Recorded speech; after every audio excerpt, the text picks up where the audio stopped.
नमस्कार। Astro sky channel में आप सबका स्वागत है।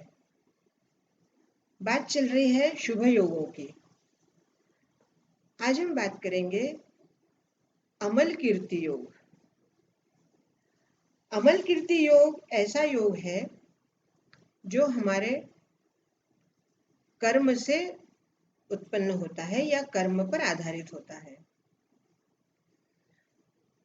अमल कीर्ति योग अर्थात जिस योग में जो कीर्ति हमें मिलती है वो मल रहित अर्थात कलंक रहित कीर्ति होती है, स्वच्छ कीर्ति होती है, उसे कहते हैं अमल कीर्ति योग।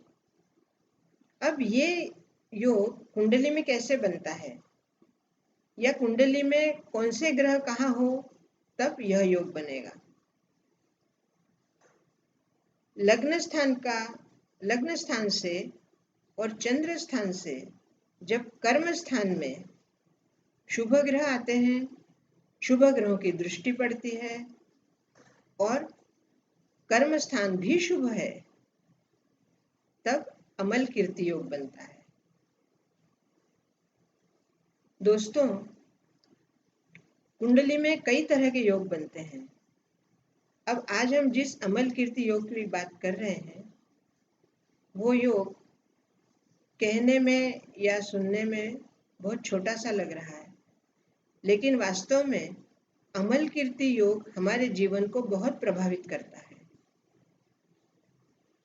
हमारे कर्म जैसे होंगे उसी तरह से हमारी कीर्ति बनती है। अगर हमारे कर्मों में दूषितता होगी तो हमारी कीर्ति भी कलंकित होगी, और हमारे कर्म शुद्ध होंगे, स्वच्छ होंगे तो हमारी कीर्ति भी स्वच्छ रहेगी। अब जैसे उदाहरण के लिए हम बताएं, अमल कीर्ति योग के लिए शुभ लग्न, कर्मस्थान भी शुभ और कर्मस्थान में ग्रह भी शुभ, ऐसे कुछ ऐसे लग्न हैं जिसमें ये योग बनने की संभावना ज्यादा होती है। वैसे देखा जाए तो सभी लग्न शुभ ही होते हैं, लेकिन इस योग की जो अनुशासन है उसके लिए, जैसे मीन लग्न मान लो हम लेते हैं, तो मीन लग्न में कर्म स्थान का स्वामी है गुरु अर्थात धनु। तो धनु भी शुभ रास है और मीन भी शुभ रास है। तो मीन लग्न के लिए कर्म स्थान धनु का हुआ, और मान लो उसी धनु राशि में अगर बृहस्पति भी है और पंचम स्थान के स्वामी चंद्रमा भी है, अर्थात ये डबल अमल कीर्ति योग हो गया। कैसे? लग्न और पंचम का स्वामी कर्म स्थान में अर्थात भावकारक भी हुआ, अमल कीर्ति योग भी हुआ और गजकेसरी योग भी हुआ। ये तीन योगों का एक ही जगह संयोग बन गया। तो हम अभी बात कर रहे हैं अमल कीर्ति योग की। तो जैसे चंद्रमा और बृहस्पति ये दोनों कर्मस्थान में आ गए, गुरु अर्थात बृहस्पति जो कि लग्न स्थान के स्वामी हैं और चंद्रमा पंचम स्थान के स्वामी हैं। पंचम स्थान हमारे लिए कारक होता है, लग्न स्थान भी कारक है, और ऐसे में ये दोनों ग्रह जब कर्म स्थान में आएंगे तो जातक को इस तरह कर्म करने होते हैं कि उसकी अमल कीर्ति योग प्रभावित हो जाए, क्योंकि कर्म स्थान में होने की वजह से कर्म प्रधान कुंडली बनती है। और ऐसे में अगर उसके इन दोनों ग्रहों पर शुभ ग्रह की दृष्टि है, जैसे बुध की दृष्टि है तो और शुक्र की दृष्टि है, तो शुक्र बुध मान लो सुख स्थान में आ गए तो बुध भी स्वगृही का हो गया और शुक्र वो भी शुभ है। तो ऐसे में अमल कीर्ति योग प्रभावित होता है और हमें लाभान्वित करता है। ऐसे में अगर आपने अपने कर्म के ऊपर ध्यान नहीं दिया या कर्म करते समय आपने ये ध्यान नहीं दिया कि आपका कर्म अगर अशुभ है या आपके कर्म में कोई दूषितता है, तो आपका ये अमल कीर्ति योग कभी भी फलान्वित नहीं होगा।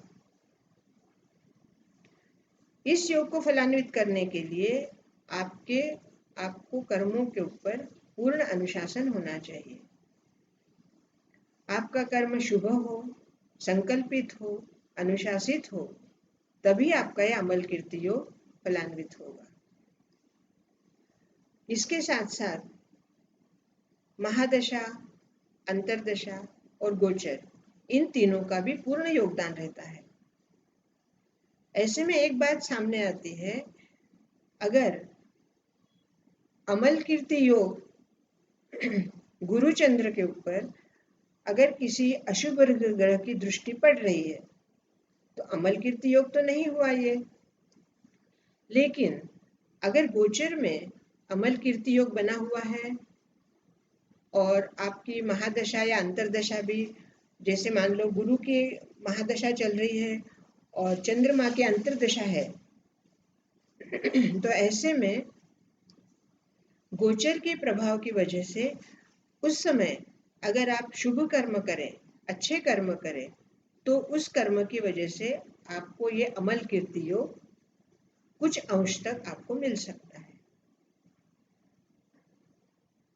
अमल कीर्ति योग में एक बात और भी ध्यान में रखनी होती है कि हमारा कर्म अर्थात कर्म प्रधान होने की वजह से कर्म को धार्मिक कार्य या सामाजिक कार्य अगर आपके हैं तो आपकी अमल कीर्ति योग में और बढ़ोतरी होती, क्योंकि कीर्ति अर्थात समाज में फैलती है। हाँ, अगर आपने अमल कीर्ति योग के कर्म के लिए अगर मान लो आपने आध्यात्मिक कोई कर्म किया है तो आध्यात्मिक क्षेत्र में आपकी उन्नति हो सकती है, लेकिन वो कीर्ति आपको उसी वक्त नहीं मिलेगी। इसलिए अगर गोचर में अमल कीर्ति योग बना है और आपकी कुंडली के योग के ऊपर अगर अशुभ ग्रह की दृष्टि है तो आपको उसी वक्त कोई ऐसा कार्य कर लेना चाहिए जिससे आपकी कुंडली का अमल कीर्ति योग लाभान्वित हो जाए। अब ये बात कोई ज्योतिषी ही आपको बता सकता है कि आपकी कुंडली में अमल कीर्ति योग है या नहीं है। दोस्तों, ये छोटे छोटे योग भी बहुत काम के होते हैं।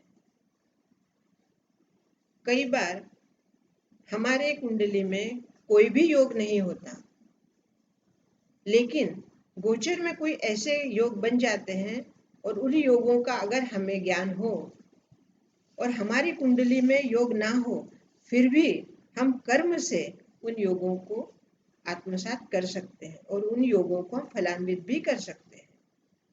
थोड़े कष्ट जरूर होंगे, लेकिन आपको उस योग का कुछ अंश में फायदा अवश्य होगा, लाभ अवश्य होगा। क्योंकि नैसर्गिक कोई भी ग्रह जातक का कभी भी कोई नुकसान नहीं करते, क्योंकि हर ग्रह अपने आप में श्रेष्ठ है।